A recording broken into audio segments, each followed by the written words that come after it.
Hello friends, my name is Anand और आज हम डिस्कस करने वाले हैं poem I remember written by Thomas Hood. I remember the house where I born. मुझे याद है वो घर जहाँ मेरा जन्म हुआ था। The little window where the sun came peeping in at the morn. वो छोटी सी खिड़की जहाँ पर जो सूरज है वो निकला था सुबह सुबह, जिसने हमारे कमरे में प्रवेश किया था। वो सूरज की रोशनी मुझे आज भी याद है। He never came a wink too soon। वो आने में कभी देर नहीं करता था। Nor brought too long a day। और ना ही दिन भर लंबे समय तक रहता था। But now I often with the night had borne my breath away। लेकिन अब रात्रि के समय मुझे ऐसा महसूस होता है कि काश मेरे प्राण निकल गए होते तो अच्छा होता। दिन के समय को वो इंजॉय करता है और रात्रि का समय उसे बहुत ही नेगेटिव लगता।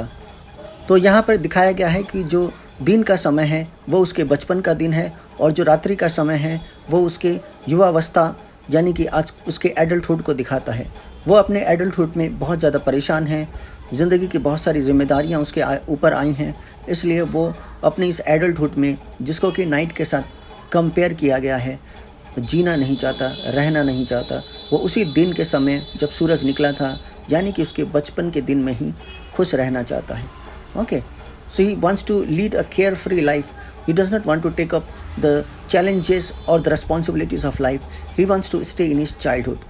तो पहले स्टेंजा में डे टाइम को उसके चाइल्डहुड के साथ और नाइट टाइम को उसके एडल्टहुड के साथ कंपेयर किया गया है। डे टाइम को जब सूरज की रोशनी निकलती है उसे एक पॉजिटिव लाइट में दिखाया गया है और रात्रि के समय को एक बहुत ही नेगेटिव लाइट में दिखाया गया है, जहाँ एडल्टहुड में लोग परेशानी और तकलीफ़ों से बहुत ज़्यादा घिरे होते हैं। अगले स्टैंजा में पोएट कहते हैं आई remember the roses red and white. वो कहते हैं कि मुझे याद है वो बागान जिसमें बहुत सारे गुलाब खिले होते थे, लाल रंग के, सफ़ेद रंग के। The violets and the lily cups. फिर वायलेट कलर के जो फ्लावर्स थे और लिली कप्स थे, मतलब रंग बिरंगी कलरफुल फ्लावर्स की जो बागान है मुझे याद है, जहाँ हम अपना बचपन गुजारते थे। These flowers made of light. ये सारे फ्लावर्स सूर्य की रोशनी से जगमग ब्राइटनेस की वजह से चमकती थी और बहुत ही ग्लिटरिंग और डिलाइटफुल लगती थी।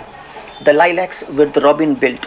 लिलैक्स वो फ्लावर है जहाँ पे रॉबिन पक्षी आकर बैठता था, अपना घोंसला बनाता था। And where my brother set the laburnum on his birthday. और ये वही जगह है, ये फूलों के गार्डन, ये वही जगह है जहाँ मेरे भाई ने लैबरनम का पेड़ अपने जन्मदिन पर लगाया था, उसका बीज लगाया था। अब पेड़ तो बहुत बड़ा हो गया है। The laburnum on his birthday, the tree is living yet. ये जो लैबरनम का पेड़ है आज तक जी रहा है। तो कहने का मतलब ये है कि उसके भाई ने उसके जन्मदिन पर, भाई के जन्मदिन पर जो लैबरनम का पेड़ लगाया था, वो लैबरनम का पेड़ तो आज भी बड़ा हो गया है और अभी भी जिंदा है, लेकिन उसका भाई जिसने ये पेड़ उगाया था आज इस दुनिया में नहीं है। कहने का मतलब उसका भाई मर चुका है। और वो उस दिन को याद करके बहुत ज़्यादा दुखी है, परेशान है और इसलिए वो विश करता है कि एडल्टहुड जैसा समय उसके ज़िंदगी में क्यों आया, जहाँ उसे बस दुख, तकलीफ़ें और उदासीनता देखने को मिल रही है। इसी वजह से उन्होंने इस पोएम के माध्यम से फिर से एक बार चाइल्डहुड को रिलीव करने का, फिर से चाइल्डहुड को जीने का एक सपना देखा है। So the poem is really very emotional. Adulthood की तकलीफ़ें और एडल्टहुड में होने वाली परेशानियों की वजह से ही उन्हें ये नॉस्टैल्जिक फीलिंग डेवलप हुई है। वो अपने चाइल्डहुड में जाना चाहते हैं और चाइल्डहुड में ही खोए रहना चाहते हैं और वो उस पल को फिर से जीना चाहते हैं। ये इस स्टेज में उनकी एक ख्वाहिश बन गई है। अगले स्टैंजा में वो कहते हैं आई रिमेंबर मुझे याद है where I used to swing. वो पेड़ जिसमें मैं झूला करता था। And thought the air must rush as fresh to swallows on the wings. और झूलते हुए मैं अपने आप को इतना हल्का महसूस करता था, ऐसा लगता था जैसे मैं हवा को चीरता हुआ जा रहा हूँ और हवा की ताज़गी मेरी बॉडी में महसूस होने लगती थी। मैं अपने आप को इतना हल्का महसूस करता था जैसे कि मैं एक स्वॉलो बर्ड हूँ, ओके, और मेरे जिस्म में से पंख निकल आए हों, ओके। तो आसमान में झूलते हुए मैं अपने आप को स्वॉलो बर्ड की तरह, पक्षी की तरह महसूस करता था, जहाँ मैं अपने आप को बहुत हल्का महसूस करता था। ऐसे लगते थे जैसे मेरे पंख निकल आए हो और मैं आसमान की ऊंचाइयों में उड़ता जा रहा हूँ।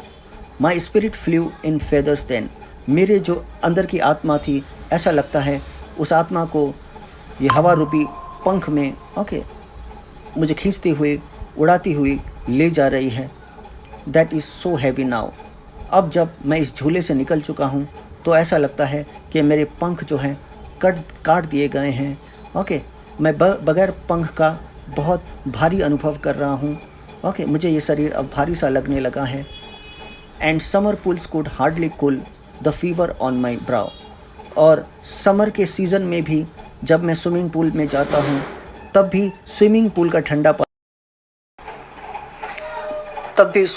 ठंडा पानी मुझे ठंडक नहीं पहुँचाती है। यानी कि गर्मी के सीज़न में स्विमिंग पूल में भी मुझे वो शीतलता प्राप्त नहीं होती जो एडल्टहुड की परेशानियों की वजह से शरीर को जो गर्मी मिली है, ओके। वो स्विमिंग पूल का ठंडा पानी भी उसे शीतलता प्रदान नहीं करती। यानी कि एडल्टहुड की परेशानियों को हम दूर नहीं कर पा रहे हैं। और इसका सबसे सूदिंग पल होता है, रिलैक्सिंग पल होता है जब आप बचपन के दिनों के बारे में सोचते हैं।